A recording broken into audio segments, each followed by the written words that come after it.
Hello everyone, मैं अंकुर वाबेले आप सभी का स्वागत करता हूं आपके अपने channel magnet brains Hindi medium पर। और आज हम बात करने वाले हैं एमसीक्यूज के बारे में। ये एमसीक्यूज होंगे क्लास 12th ज्योग्राफी के चैप्टर नंबर 6 यानी कि जल संसाधन के। मैग्नेट ब्रेन्स अपनी फ्री एजुकेशन के लिए जाना जाता है, मतलब आपको यहां पर किसी भी प्रकार के पेमेंट नहीं करना है। किसी भी वीडियो के लिए आप कोई भी वीडियो देखते हैं तो आपको कोई पेमेंट नहीं करना है, सभी कुछ आपको बिल्कुल फ्री ऑफ कॉस्ट में मिलते हैं। चलिए तो बात करते हैं सबसे पहले कि एमसीक्यूज में आगे बढ़ते हैं। तो पहला एमसीक्यू है आपके सामने कि कौन नदी बेसिन पूर्वी भारत में है। अब भारत का नक्शा जब भी आपको निकालना है तो आपको कई बार बताया गया है कैसे निकालेंगे। नक्शा बीच में रखा, ऊपर का इलाका उत्तर का कहलाता है, नीचे का इलाका दक्षिण का कहलाता है। ये राइट हैंड साइड पर जो होता है ये पूरब है, लेफ्ट हैंड साइड पर जो होता है वो पश्चिम है। अब इससे पूछा गया पूर्वी, तो अगर सिंधु नदी की हम बात करेंगे, है ना, अगर हम सिंधु नदी की बात करेंगे तो सिंधु नदी बहती है ऐसे, तो ये कैसी हो गई उत्तर पश्चिम, तो ये तो नहीं होगी। ताप्ती नदी की बात करेंगे तो कर्क रेखा के आसपास, मतलब वो कैसी बहती है, वो बहती है इस तरफ, तो ये भी बात नहीं हुई। अगर हम माही नदी की बात करते हैं तो माही नदी भी बहती है कुछ ऐसे, तो ये भी नहीं हुई पीछे की तरफ। अब जो महानदी है वो कैसी बहती है, तो महानदी को आप देखेंगे तो महानदी जाती है कुछ इस तरफ से, तो ये कैसा इलाका हो गया, किस तरफ जा रही है, पूरब की तरफ। तो पूर्वी बेसिन क्या हो जाएगा, बता पाएंगे कि नहीं, तो पूर्वी बेसिन क्या हो जाएगा, वो हो जाएगा महानदी बेसिन। क्लियर बात। अगला प्रश्न है प्रश्न नंबर 2, लैगून और पश्च झील पाए जाते हैं। लैगून झील क्या है, तो हमने बात करी थी कि लैगून झील जो है वो समुद्र के किनारे बनते हैं। कैसे, मान लीजिए कि हमारा भारत का नक्शा कुछ ये है ना, और ये तट जो रेखा है ये बड़ी कटी फिटी टाइप की रेखा है ना, कैसी ऐसी ऐसे ऐसे कटे कटे पटे ऐसे है ना, कटा फटा तट है। तो इस पे कोई तट पर ऐसा कुछ कट गया और ऐसे, तो अब ये समुद्र का पानी यहां गया और यहां भर गया और धीरे धीरे यहां पर क्या आ गई, रेत आ गई, तो ये क्या बन गई, एक झील टाइप की बन जाती। पानी भर जाए, झील मतलब क्या है, कहीं पानी भर जाए। तो समुद्र के पानी से बनी झील जो समुद्र के किनारों पर बनती है उसको हम लैगून या पश्च झील कहते हैं। कहां पाई जाती है, तो 4 ऑप्शन है आपके सामने, केरल, उड़ीसा, पश्चिम बंगाल और उपरोक्त सभी। तो कहां पाई जाएगी, खास तौर से केरल में, बाकी थोड़ी बहुत एग्जाम्पल आपको सब जगह देखने में मिलेंगे। भाखड़ा नागल परियोजना अवस्थित है सतलज नदी पर, ब्यास नदी पर, गंगा नदी पर और नर्मदा नदी पर। कौन पर स्थित है, तो ये भाखड़ा नागल परियोजना सतलज नदी पर आपको देखने को मिलेगी। कहां देखने को मिलेगी, सतलज नदी पर आप भाखड़ा नागल परियोजना को देख पाएंगे। क्लियर। गोदावरी बेसिन कहां पर है, अब बेसिन निकालना आसान है, उत्तर में तो नहीं है, पूरब में नहीं है, दक्षिण में है या पश्चिम में है। तो गोदावरी नदी दक्षिण भारत की है, तो कहां पर है, दक्षिण भारत में है। क्या लगाएंगे आंसर, दक्षिण भारत में है। इंदिरा गांधी नहर में किस नदी के से पानी प्रवाहित होता है, इंदिरा गांधी नहर में किस नदी से पानी प्रभावित होता है, गंगा से होता है क्या, यमुना से होता है क्या, केन से होता है क्या, ब्यास से होता है क्या। तो आपको बताना है किस नदी से होता है, तो आप बताएंगे इसमें, इसका जो सही जवाब होगा वो ब्यास से होगा। एक्चुअली ब्यास और सतलुज का जो संगम आएगा, ब्यास और सतलुज के संगम के पहले ये बना दिया जाएगा भाखड़ा नागल, और इस ब्यास नदी से पानी को निकाल दिया जाएगा नहर के रूप में। वो नहर क्या हो जाएगी, इसको कहेंगे भाखड़ा नागल या इंदिरा गांधी नहर। बांध क्या हो जाएगा, भाखड़ा नागल, और नहर क्या हो जाएगी, इंदिरा गांधी। तो कौन सी नदी से होगा, ब्यास नदी से। भारत की सबसे लंबी नदी कौन सी है, गंगा नदी, माही, नर्मदा, ब्रह्मपुत्र, कौन सी है। तो लंबाई आपको बतानी है, तो भारत की सबसे लंबी नदी जो है वो कौन सी हो जाएगी, गंगा हो जाएगी। अब आप कहेंगे कि यार ये गंगा की जो लंबाई है वो कितनी है, 25 किलोमीटर है, और ब्रह्मपुत्र की जो लंबाई है वो 2900 किलोमीटर है, नर्मदा की जो लंबाई है वो 13-12 किलोमीटर है, और 800-900 के आसपास महानदी की। तो अब आप कहेंगे, बोले सर आपने लंबाई तो लिखी 2900 और आंसर लगा रहे गंगा। तो ये जो हम भारत की सबसे लंबी कह रहे हैं कि भारत में लंबाई के बारे में बात कर रहे हैं, तो ब्रह्मपुत्र जो है वो 3 जगह से निकलती है। चीन से निकलेगी, चीन से निकलकर फिर आएगी भारत में, और भारत से निकलकर फिर जाएगी बांग्लादेश में। तो भारत में इसका जो लंबाई का अनुपात है वो बहुत कम है। आप देखें चीन में इसका अनुपात बहुत हो जाएगा, भारत में बहुत कम है, 10-12% बहती है, तो इस कारण से इसको अपन नहीं मानते हैं। गंगा नदी कहां से निकलती है, तो गंगा नदी निकलेगी भारत से, और भारत से निकल कर जाएगी कहां, बांग्लादेश में। तो इसकी मैक्सिमम लंबाई जो आप देख पाएंगे भारत में हो जाती है। तो सबसे लंबी नदी इसी कारण से अपन क्या कह देते हैं, गंगा नदी को कह देते हैं। क्लियर बात। अगला, निम्नलिखित नदियों में कौन पूर्व की ओर प्रभावित नहीं होती। अब ये नदियां हैं, इनमें बताना है कौन पूर्व की तरफ। तो पूर्व अपन फिर बना ले कि ये उत्तर हो गया, ये दक्षिण हो गया, ये पूर्व हो गया, और ये पश्चिम हो गया। अब इनमें बताना है कौन नदी पूर्व की तरफ नहीं जाती है। ताप्ती नदी जो है वो कैसे जाएगी, ताप्ती नदी जाएगी पीछे की तरफ, ठीक है, ये तो ताप्ती हो गई। स्वर्ण रेखा नदी कैसी आती है, तो स्वर्ण रेखा आप देखें पूर्व की तरफ नहीं जाती है, वो बताना है ना। अब ये तो चली गई कौन सी, ये हो गई आपकी क्या, ताप्ती नदी जो पश्चिम की तरफ चली जाती है। अब बैतरणी नदी आप देखें तो वो भी ऐसी बहती है, आप स्वर्ण रेखा देखें तो वो ऐसी बहती है, कृष्णा देखेंगे तो वो भी ऐसी बहती है।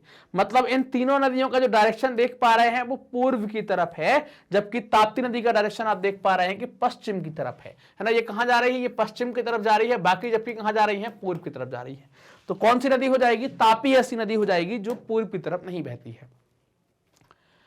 बांस ड्रिप सिंचाई प्रणाली कहां पर है, बिहार में, पंजाब में, मेघालय में, केरल में। तो कहां पर है, मेघालय में। यहां पर बांस की खेती भी बहुत होती है, बांस बहुत होता है यहां पर, और वर्षा बहुत होती है। मानसिमराम, चेरापूंजी आपको यहीं देखने को मिलेंगे। इसी कारण से यहां पर बांस की खेती का अपन क्या कर पाते हैं, उपयोग कर पाते हैं। क्लियर।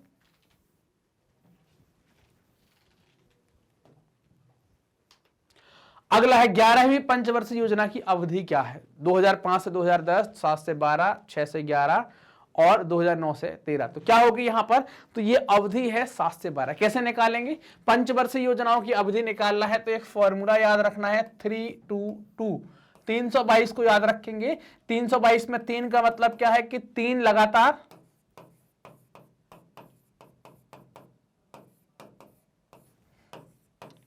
और 3 वर्ष का अवकाश। एक पंचवर्षीय योजना को याद रखेंगे, वो 5वीं वाली जो है वो 4 साल चली है बस। इसमें क्या है कि इसमें क्या हो जाएगा, 2 लगातार और 2 वर्ष का अवकाश,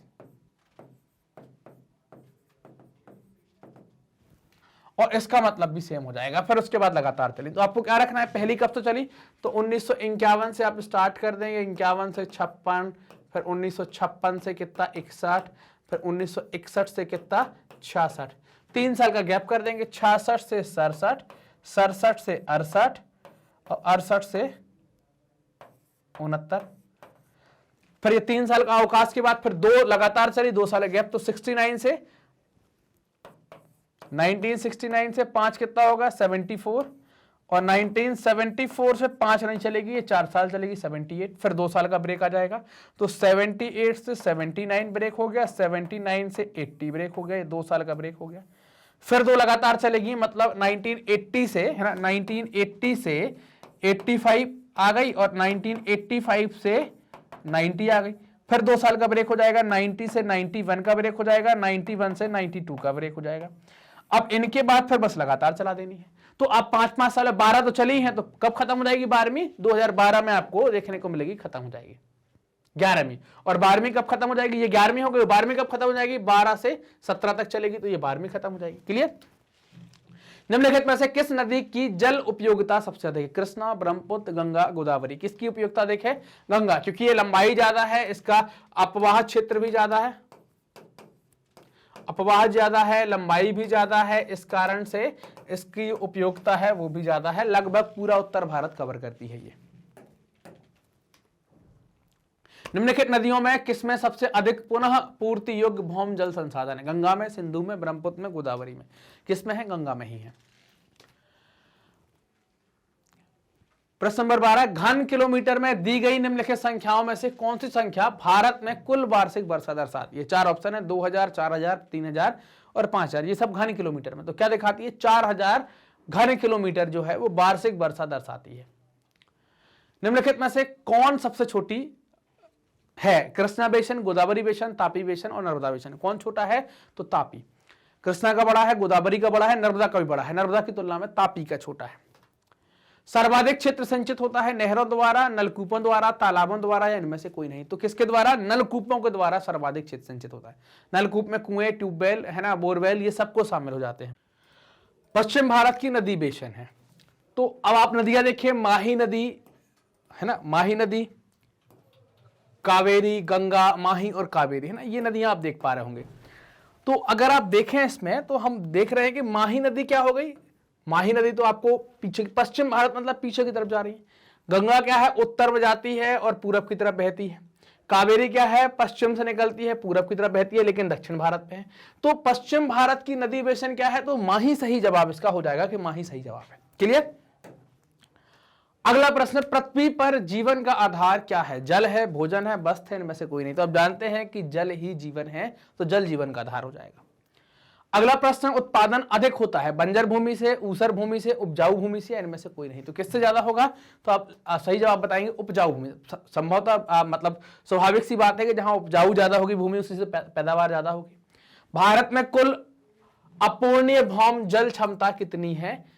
तो 4 ऑप्शन दिए गए हैं, 43.39 अरब घन मीटर, 433.9 अरब घन मीटर, 433.01 अरब घन मीटर, या 4.331 अरब घन मीटर। क्या है सही जवाब? तो ऑप्शन नंबर बी जो है वो एकदम करेक्ट जवाब है इसका। सरदार सरोवर परियोजना किस नदी पर स्थित है? नर्मदा पर, गंगा पर, कोसी पर, दामोदर पर। तो नर्मदा नदी पर स्थित है। और कहां पर स्थित है? गुजरात में स्थित है। और गुजरात में भी क्या है? अंतिम बांध है। और इसी अंतिम बांध सरदार सरोवर इस पर कौन सी लगाई गई यूनिटी? वल्लभ भाई पटेल की, पटेल साहब की मूर्ति लगाई गई है स्टैच्यू ऑफ यूनिटी के नाम से। और इस नदी पर जो परियोजनाएं चल रही हैं उनके विरोध में कौन सा आंदोलन चलता है? तो उसको हम कहते हैं नर्मदा बचाओ आंदोलन। तो सही जवाब क्या हो जाएगा? नर्मदा। अगला प्रश्न, प्रश्न नंबर 20, देश में कुल पुनः पूर्ति योग्य भौम जल संसाधन लगभग खालिस्तान कितने घन किलोमीटर है? 400, 599, 432 और 129 किलोमीटर। कितने हैं? तो सही जवाब क्या हो जाएगा? 432 घन किलोमीटर आपको देखने को मिलेगा। प्रश्न नंबर 21, निम्न में से किस राज्य में जल संग्रहण संरचना आवश्यक है? हिमाचल प्रदेश में, उत्तर प्रदेश में, तमिलनाडु में और केरल में। किस में आवश्यक है? तो अब सही जवाब क्या होगा कि तमिलनाडु में आवश्यक है, क्योंकि यहां वर्षा उतनी नहीं हो पाती लौटते हुए मानसून से, तो यहां पर आवश्यक है। पृथ्वी का लगभग खालिस्तान धरातली पानी से आच्छादित है। मतलब जो धरातल है वो पानी से आच्छादित है। वो कितना है? 71%, 71% भाग पर पानी है। निम्नलिखित दक्षिण भारतीय राज्यों में किस राज्य में भौम जल उपयोग इसके कुल भौम जल संभाव से ज्यादा है? तमिलनाडु में, आंध्र प्रदेश में, कर्नाटक में, केरल में। तो कहां है? तमिलनाडु में। यहां पर अच्छा काम किया है तो इस कारण से ज्यादा है। निम्नलिखित राज्यों में से कौन सा भौम जल का सर्वाधिक उपयोग करता है? पंजाब, हरियाणा, हिमाचल प्रदेश, पंजाब और हरियाणा। तो कौन करता है?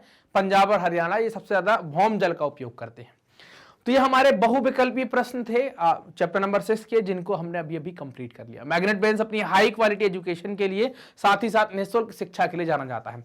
हम बहुत सारे कोर्स ऑफर करते हैं, CBSE English medium, Hindi medium, NTSC, olympiad, CUET, ये सभी कोर्स आपको बिल्कुल निःशुल्क उपलब्ध कराए जाते हैं हमारे ऑफिशियल यूट्यूब चैनल पर, हमारी वेबसाइट पर, हमारे एप्लीकेशन पर। आप इन्हें बिल्कुल फ्री में प्राप्त कर सकते हैं। बुक्स एंड ई बुक्स अगर आप प्राप्त करना चाहते हैं तो डिस्क्रिप्शन में लिंक दी गई है। यूट्यूब, फेसबुक, इंस्टा, ट्विटर और टेलीग्राम के माध्यम से, है ना, यूट्यूब, फेसबुक, इंस्टा, ट्विटर और टेलीग्राम के माध्यम से आप हमारे साथ कनेक्ट हो सकते हैं। ये वीडियो आप देख रहे हैं मैग्नेट ब्रेन्स के Hindi channel magnet brains Hindi medium पर, तो चैनल को सब्सक्राइब करें, वीडियो को लाइक करें, अपने दोस्तों के साथ शेयर करें। धन्यवाद।